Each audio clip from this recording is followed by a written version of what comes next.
बिस्मिल्लाहिर्रहमानिर्रहीम। देखें, cell membrane के हवाले से हम बात कर रहे थे। पहले हमने स्ट्रक्चर की बात की थी, आज हम बात कर लेते हैं फंक्शन ऑफ सेल मेम्ब्रेन। देखें, एक बात ध्यान में रखें कि सेल मेम्ब्रेन का जो सबसे वाइटल रोल है, अहम रोल है जी, वो वाइटल रोल क्या है? Transport of material. Transport of material is vital role of cell membrane that it plays for cell। कि सेल के लिए जो सबसे अहम काम सेल मेम्ब्रेन परफॉर्म करती है वो काम है मटेरियल की ट्रांसपोर्ट। और ये हमेशा इट ऑफर्स बैरियर, ये हमेशा पेश करती है रुकावट बिटवीन, देखें ये रुकावट किसके दरमियान होती है? बिटवीन सेल कंटेंट्स, कि सेल के जो अज्जा हैं उनके दरमियान, एंड आउटर एनवायरनमेंट, और जो बाहर वाली एनवायरनमेंट है। यानी इसका मतलब ये होता है कि ये सेल मेम्ब्रेन रुकावट का काम करेगी सेल के अंदर वाले मटेरियल, सेल कंटेंट्स, और सेल के बाहर वाले एनवायरनमेंट के।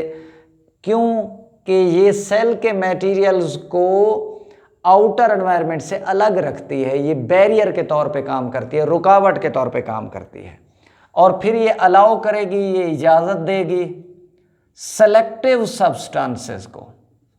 तो जो सेलेक्टिव मटेरियल्स हैं उनको ये अलाउ करेगी, उनको इजाज़त देगी कि वो इसमें से क्रॉस करें। हर किस्म के मटेरियल क्रॉस नहीं कर सकते। इस करैक्टर की वजह से सेल मेम्ब्रेन को कहा जाता है कि ये सेमी परमिएबल मेम्ब्रेन है। सेमी परमिएबल मेम्ब्रेन को हम डिफरेंशियली परमिएबल मेम्ब्रेन भी नाम दे सकते हैं। तो ये सेमी परमिएबल मेम्ब्रेन है, यानी डिफरेंशियली परमिएबल मेम्ब्रेन है, या हम इसे सेलेक्टिवली परमिएबल मेम्ब्रेन भी कहते हैं। क्यों? कि ये सेलेक्ट करती है, कुछ मटेरियल को जाने देती है और कुछ मटेरियल को अपने में से क्रॉस नहीं होने देती। अब देखें कौन से मटेरियल इससे गुजर जाते हैं। ऐसे मटेरियल जो लिपिड सॉल्युबल्स होंगे, ये देखें lipid soluble materials, they cross the membrane easily.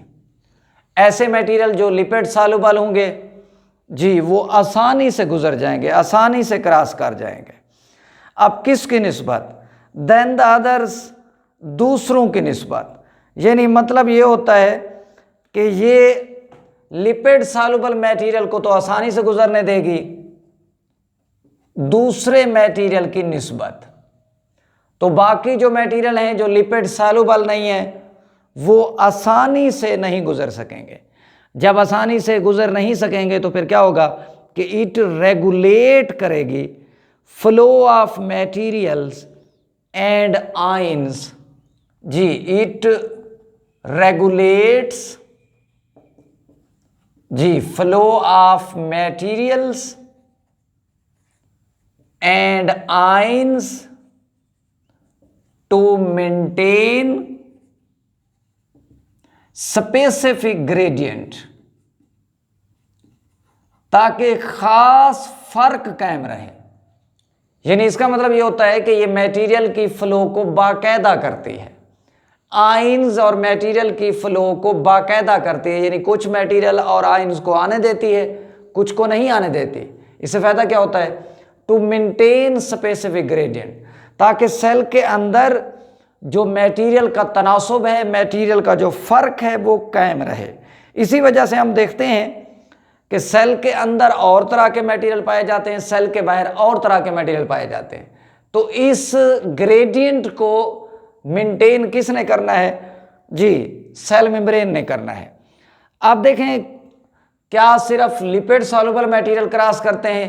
नहीं, बल्कि मैनी जी स्मॉल, छोटे मॉलिक्यूल, गैस के मॉलिक्यूल्स, इसी तरह वाटर मॉलिक्यूल्स, इसी तरह आमतौर पे जो ग्लूकोज के मॉलिक्यूल हैं, बीइंग न्यूट्रल, ये तादीली होने की वजह से they cross the membrane easily, ये आसानी से क्रॉस कर जाते हैं। देखें लिपिड सॉल्युबल मटेरियल भी आसानी से क्रॉस कर गए। इसी तरह जो आमतौर पे स्मॉल मॉलिक्यूल्स हैं, गैस मॉलिक्यूल हैं, वाटर हैं, ग्लूकोज हैं, ये न्यूट्रल होने की वजह से इन पर कोई चार्ज नहीं होता, इसी वजह से ये भी मेम्ब्रेन से आसानी से क्रॉस कर जाएंगे। लेकिन जो आयंस हैं हैविंग चार्ज, जिनके ऊपर चार्ज मौजूद होता है, they have some difficulty to cross the membrane. देखें गुजर वो भी जाएंगे लेकिन उन्हें मेम्ब्रेन से गुजरने के लिए मुश्किल होगी। तो इसका मतलब है वो आसानी से मटेरियल नहीं गुजरेंगे जिनके ऊपर चार्ज मौजूद होता है। बाज़ दफ़ा ऐसे मटेरियल भी होते हैं मैनी सब्सटेंस,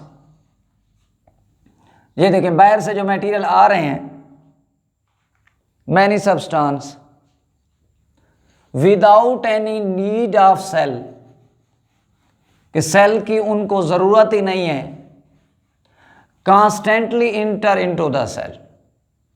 देखें बाज़ मटेरियल ऐसे होते हैं, ये देखें बाहर उनकी कंसंट्रेशन है ज़्यादा, तो हायर कंसंट्रेशन से वो मूव कर आते हैं जी लोअर कंसंट्रेशन की तरफ, तो सेल के अंदर उनका इर्तिकाज़ था कम। तो many substances which are not needed, जिनकी ज़रूरत नहीं होती। देखें हमें जो मटेरियल यहाँ मौजूद थे सेल को ज़रूरत नहीं थी, लेकिन फिर भी ये कॉन्स्टेंटली इंटर होते रहते हैं, मुसलसल अंदर दाखिल होते रहते हैं, क्योंकि वो तमाम शराइत पर पूरा उतरते हैं, वो सेल मेम्ब्रेन से गुजर जाते हैं। तो ऐसी मूवमेंट को हम नाम देते हैं पैसिव ट्रांसपोर्ट। कैसे मटेरियल जो हायर टू लोअर हैं इन्हें कहते हैं अलोंग द कंसंट्रेशन ग्रेडियंट, तो ऐसी मूवमेंट को हम कहते हैं पैसिव ट्रांसपोर्ट। लेकिन बाज़ मटेरियल ऐसे होते हैं कि उन्हें आमतौर पे लाया जाता है अगेंस्ट द कंसंट्रेशन ग्रेडियंट, कि बाज़ मटेरियल की यहाँ सेल में ज़रूरत होती है लेकिन उनकी कंसंट्रेशन अंदर ज़्यादा होती है मोर, और बाहर उनकी कंसंट्रेशन होती है कम, तो फिर उन्हें सेल मेम्ब्रेन बाहर से पकड़ कर अंदर ले आती है। तो ये मूवमेंट है अगेंस्ट द कंसंट्रेशन ग्रेडियंट। तो ये अगेंस्ट द कंसंट्रेशन ग्रेडियंट होगी, that is called the active transport. जो अलोंग द कंसंट्रेशन ग्रेडियंट होगी फ्रॉम हायर टू लोअर, वो पैसिव ट्रांसपोर्ट है। और जिसमें मटेरियल जी लोअर से हायर की तरफ मूव करेंगे, ये है एक्टिव ट्रांसपोर्ट। और ये जो अप हिल मूवमेंट है, ये जो मुश्किल मूवमेंट है, नीड एनर्जी, उसे एनर्जी चाहिए होती है जी, और एनर्जी हमेशा सेल के अंदर कहाँ से आती है? एटीपी से। जी मैंने बात की कि मैनी सब्सटेंस जिनको सेल की ज़रूरत नहीं है, विच आर नॉट नीडेड, वो कॉन्स्टेंटली एंटर होते रहते हैं सेल के अंदर। किस किस्म की मूवमेंट से? पैसिव ट्रांसपोर्ट से। लेकिन जो बाज़ ऐसे मटेरियल भी हैं जिन्हें सेल के अंदर देखें लाया जाता है अगेंस्ट द कंसंट्रेशन ग्रेडियंट, यानी इर्तिकाज़ के फ़र्क के खिलाफ लाया जाता है, यानी from lower concentration to higher concentration लाया जाता है।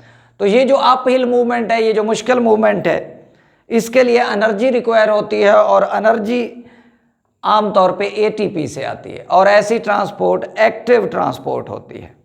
लेकिन बाज़ जो एनिमल सेल हैं उनकी जो सेल मेम्ब्रेन है वो देखें जब मटेरियल को इनटेक करती है, ये देखें इनटेक किया है मटेरियल को, बाय फार्मिंग इन फोल्डिंग, अंदर की जानिब उभार बना लेती है, इन द फॉर्म ऑफ वैक्यूल। ऐसी मूवमेंट को कहते हैं एंडोसाइटोसिस। यानी बाज़ दफ़ा सेल मेम्ब्रेन मटेरियल को इनटेक अंदर लेने में मदद करती है। कैसे मदद करती है? कि अंदर की जानिब जो फोल्ड बनाएगी वैक्यूल की फॉर्म में, तो इस तरह की मूवमेंट एंडोसाइटोसिस है। हाँ, अगर मटेरियल बाहर से अंदर आ रहे हैं, अगर अंदर से बाहर जा रहे हैं तो दैट इज कॉल्ड एक्सोसाइटोसिस। यानी some time in animal cell, cell membrane helps to take material inside by forming the infolding in the form of vacuole. This type of movement is called the endocytosis. और जो endocytosis है it में B to type, इसकी दो types हैं जी। एक को नाम देते हैं फैगोसाइटोसिस, दूसरा कहते हैं पाइनोसाइटोसिस। जो फैगोसाइटोसिस है that is called the cell eating, यानी इनटेक ऑफ सॉलिड मटेरियल। अगर सॉलिड मटेरियल अंदर आ रहे हैं दैट इज कॉल्ड फैगोसाइटोसिस। अगर इनटेक ऑफ लिक्विड मटेरियल है दैट इज कॉल्ड पाइनोसाइटोसिस। तो इसका मतलब ये हुआ कि जो एंडोसाइटोसिस है ये दो टाइप्स की है जी, फैगोसाइटोसिस, इनटेक ऑफ जी सॉलिड मटेरियल्स, इसे हम सेल ईटिंग नाम देते हैं। दूसरा होता है pinocytosis, intake of liquid material, इसे हम नाम देते हैं जी सेल ड्रिंकिंग। तो ये सेल ड्रिंकिंग है।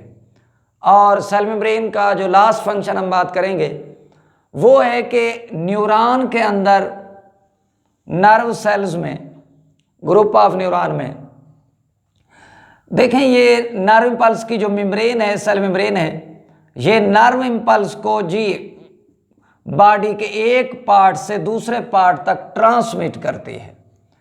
तो सेल मेम्ब्रेन का न्यूरॉन के अंदर अहम रोल ये होता है कि इसकी जो सेल मेम्ब्रेन है ये ट्रांसमिट करती है, मुंतकिल करती है नर्व इम्पल्स को, असबी पैगामात को, यानी हमारी बॉडी के जो एक सिरे से दूसरे सिरे तक पैगाम जाते हैं तो वो न्यूरॉन की सेल मेम्ब्रेन ले जाती है। तो नर्व इम्पल्स को ट्रांसमिट करती है from one part of the body to another part of the body. जी अल्लाह हाफिज़।